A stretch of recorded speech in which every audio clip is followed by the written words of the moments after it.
good morning, everybody. Thanks for your time today.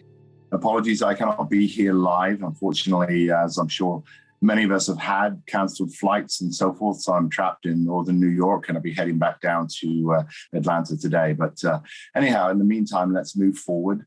I'm going to talk about cyber in a insurance perspective. So I'm going to look through different things that we as brokers and underwriters kind of view and just see exposures in general.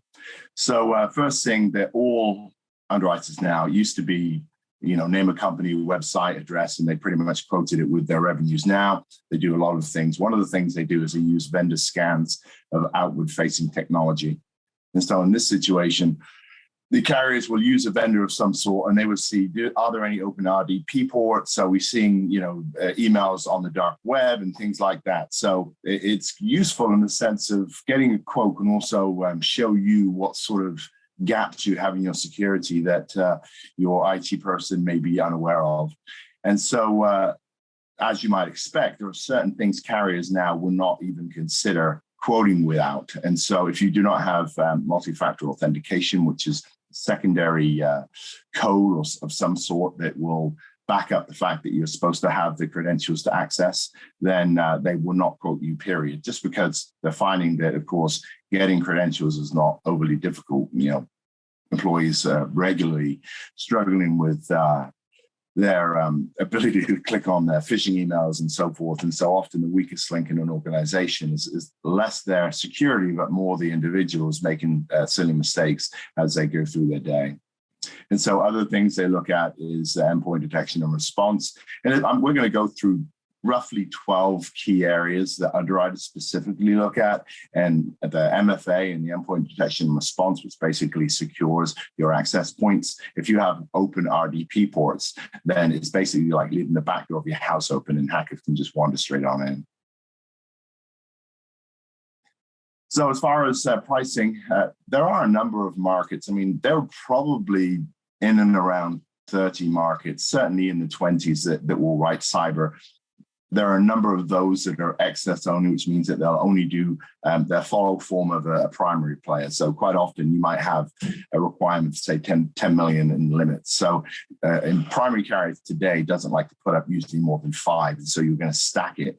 And so of the in the 20s, I would say there are probably 10, maybe 15 core markets that will do primary. And they all have different underwriting guidelines and viewpoints. But even with that many markets, we're still looking at least single-digit increases when you fixed your security issues. And it's simply because they keep getting losses, and the losses are driven primarily by the extortion-type claims, because they used to be in the tens of thousands, and now we're seeing them up in the millions, because if your system is frozen out and you can't access it, they've sat in there for a while, so they're in your backups, you pretty much got to pay. I mean, we had a big claim here in the industry where a CNA was out of pocket for quite a while, and I think all in paid something like 40 million, and they provide cyber insurance. So it gives you a sense on the exposure. Now, we have seen markets disappear and markets reduce capacity. And so at the moment, the reinsurance is generally done at the start of the year. And what reinsurance is the carriers may be willing to put up 1, 2, 3 million max capacity, and they use a reinsurance market to allow them to put up more limit. But the reinsurance parties also have certain requirements on the book. If they're going to be taking a piece of the risk, there's certain, like requiring MFA and things like that. So the underwriters don't have the ability to say, well, yes, okay, you're my friend, I'll do it for you, because they simply aren't allowed to. So we're seeing London, there was a market over there called Ascent. They were writing insurance like no one's business, and they were probably one of the top writers for a year or so of cyber. They're completely out. We really don't see them anymore now.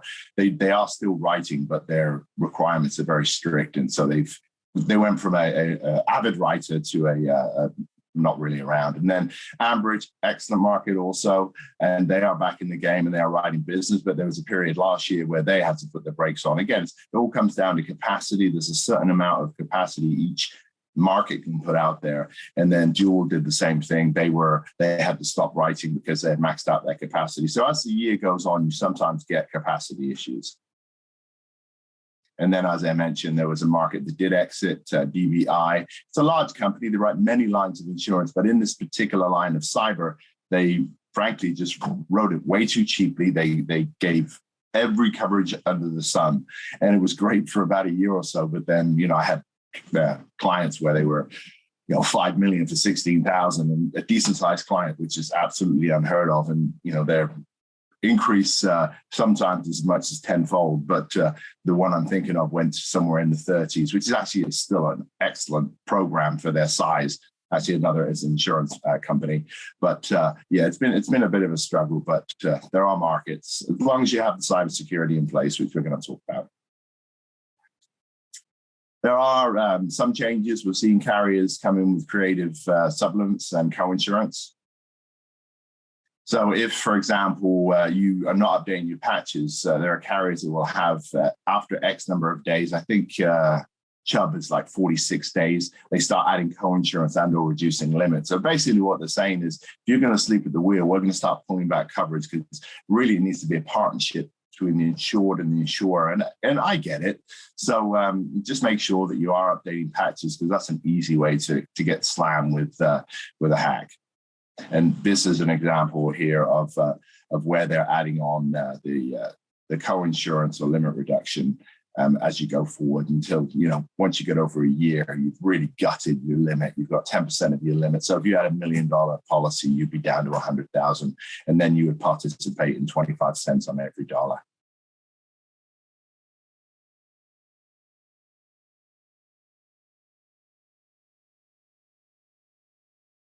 And then if we're also seeing some markets that if there's a hack that hacks multiple individuals' companies, they'll try and reduce their capacity. And so, for example, in this one, they're cutting down the limit to 50% if there's a multiple impact event. And the reason they want to do that is, quite frankly, if they have, a couple of thousand insureds and every single one of them get hit, that could potentially put an insurer out of business. So we are seeing this coming in. At the moment, I would say, for the most part, we're pushing through where it's it's in the policy, but it's not being triggered. And so I just imagine that if the market continues as it is, you're going to see more and more where they want to try and minimize their exposure to widespread events. And then, as mentioned before, there are some carriers that can write if you don't have MFA and EDR, but they are very few. It requires a good scan, and it just if you require more than 1 or 2 million in limits, it's very, very difficult. So I would say, those security requirements I touch on in a moment, you definitely need to hit. And just a quick give you a sense on the costs. The global average, damage from a cyber attack is over 4 million. In the US, it's over 9 million. And so this kind of breaks down, the different pieces and the costs. And so, loss of business is a massive piece. And as you may or may not know, that is covered under this under an insurance policy, the cyber business interruption, which is not covered under, say, a property policy that has business interruption. So average malware extortion claim now is in excess of 1 million. Social engineering, which is where your employee gets tricked and they, send to a wrong vendor, the account gets changed, there's no secondary verification. That's in excess of 300,000. And this is from the IBM Ponemon report, which is one of the larger analysis of the industry currently, and that's the most current one from 2021. All right, we're going to move through this relatively quickly. You can go ahead and pull down all the different checkboxes just be aware of timing. So we already spoke about MFA, managing the privileged accounts. So there are accounts that, say, your IT users have. You want to make sure that only IT users have these admin accounts, because once somebody gets in there, they can access basically everything. Making sure that they're managed, making sure that they definitely have MFA is absolutely key. Training, phishing, social engineering training. A lot of the insurers now provide that freely through, if you have a policy with them, you can go ahead and utilize it for free. But if you don't, or you don't have the insurance, I would say that's absolutely key, because a lot of the claims come from employees just not thinking and clicking on something in an email. And then we mentioned the EDR. And then there are other different, look at having programs in place to try and catch these phishing messages before they even get to employees. And there are different programs for that. And so I would say on the whole, this, and then one more slide, we're going to flip to now, where these are all the key items that the underwriters are looking at. Now, if you want a copy of these items, if you want to flip back to us and just let us know at the end of the presentation, we can certainly get the list of, I think it's roughly a dozen items over to you. But, having a regular patch update kind of speaks for itself, protecting the endpoints, closing RDP ports, and then making sure that you encrypt and you test your backups, and that has MFA. It needs to be really separate from the system. And that's I would say probably MFA, EDR, and the encrypted backups are the top three items. Some carriers now are wanting to see a security operations center, and that's something where you can have a third party that monitors the system on a 24/7 basis. And I mentioned before, making sure that only the needed people have admin rights. So insurance policy. Again, I'm going to move through this relatively quickly just because we're limited on time today, but it's actually a lot more robust than you might imagine. So most people think of third-party loss of records, and many companies don't have records. They might have private data, their employee data. Their exposure will be on the first-party side, but third-party is your network security and privacy liability if somebody gets harmed because you've been hacked. And then you're responsible for the data. So if you don't properly notify and do all the things you need to do from a regulatory standpoint, which depends upon where your client, the person who's using your service, where they are based, not where you are based. So if you have people up in Massachusetts, you might have to let the local paper know. There may be various things. If you don't do them, you're going to get the DOJs bringing claims, and it won't be just one. It will be whatever state you're in or whatever state you operate in if you're not following their requirements. Part of the insurance process is you get a breach coach, and this individual is going to make sure that you are properly notifying and doing the things you need to do. And then they're going to cover all this breach management expense. If you have an issue with payment card industry, you're having some sort of audit comes in because they're seeing a lot of fraudulent claims through your system. And then the last thing is media liability. It's not cyber, but traditionally it's included with a cyber policy unless you're a true media advertising type company. And that covers you for various things, libel, slander, anything connected with the media you're putting out there. It doesn't cover false advertising, but it's going to cover just, wrong use of images on the website, things like that. First party coverage, we already mentioned cyber business interruption. I think that's a massive coverage. A lot of the carriers will also give a smaller sublimit for contingent business interruption. That's where, let's say your IT provider goes down and you cannot do business, and let's say they were hacked. And so you get a period of a week where you can't transact business. That might cost you, in the millions, depending on the size of your business. Well, that is covered under a insurance policy. And then clearly getting your assets back, trying to reconfigure the system is going to be covered. Social engineering and cyber crime, whether it's funds transfer fraud, whether it's an employee getting tricked, that is a crossover with crime coverage. Crime coverage often does the same thing, but it is included in the cyber policy, and it normally maxes out at about $250,000.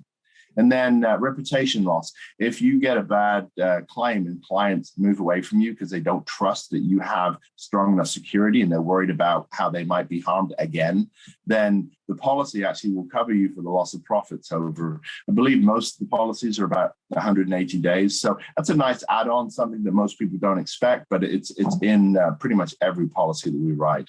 And then obviously the breach response, trying to figure out what happened, fixing the situation is also a coverage under the policy under first party. I would say first party, in my opinion, outside of a massive class action or some major regulatory issue, is where a lot of the money and the value is in these policies, as opposed to, the liability type situations. And so you can also get sublimits for cyber bodily injury. So let's say if you have a manufacturing process, or heaven forbid, if you're a hospital, somebody gets harmed because of a hack, they're usually sublimited 250, 500, but that's a nice add-on. Not in every policy, but good to have. The carriers are moving away from having their breach response and notification costs outside of the limit, but you still do see that. So if you're comparing a couple of policies, that would be a good thing because it would preserve the limit to otherwise. And then having an additional $1 million for defense costs. it's a nice to have, and we're still seeing it. So if you're comparing options, I would say that's certainly something to be a check on the other side. Bricking, which is basically if you have a hack and it causes your hardware to not really be usable at the end of the day, they will provide coverage for that, usually a sublimit, sometimes $1 million. But it's just nice to have. It doesn't get used that much, but it's certainly a plus. Cyber terrorism coverage. Most policies now have a term in that basically says if you get a state-sponsored attack, that's not considered to be excluded under the war exclusion. And so that's definitely a plus. You must have that in the policy because a lot of attacks these days have an origination in Russia and China and North Korea. And then cryptojack, basically when somebody gets in and they take over a ton of different computer systems to utilize their energy resources to try and mine for crypto. And that, if not caught, you could have a pretty sizable bill at the end of the day. Sublimit, not a massive exposure, but again, a nice to have. All right, so the other thing about insurance policies is they come with a ton of value added that don't have a cost. And so I mentioned before how you can get access to training courses, phishing and ransomware. I think that's a great use. If you don't already do it and you can get it for free, I think that's worth doing. If you have some issues, you want to get a pre-breach expert consultation, a number of carriers will do that. You can certainly get sample policies for your employees, mobile device, email, removable media. And then, of course, putting together an incident response plan. If you have something on your computer that says John calls Paul, who calls Sheila, and then you get frozen out and it's all online, it's not going to help you. You need to have a written plan, what you're going to do, because you will get a situation at some point, we all do. And that's having an incident response plan is a good plus. And then if you need vendor agreements, templates where you're trying to push some of the exposure onto your vendors, it doesn't guarantee they're going to have the insurance or the ability to pay. But if you can push it that way, and hopefully they can, it will certainly help. And then, of course, breach coach coordinator. So when something happens, somebody's going to go, okay, you need to do this. You've got people in this state, this state, this state. So you've got to inform the DOJ here. You've got to inform the newspaper here. It's a kind of basically a quarterback they're providing. And then as far as for this year and last year, quite frankly, you're going to see more of the state-sponsored terrorism. We're going to see ransomware going up. I mentioned before, CNA had a $40 million payout last year.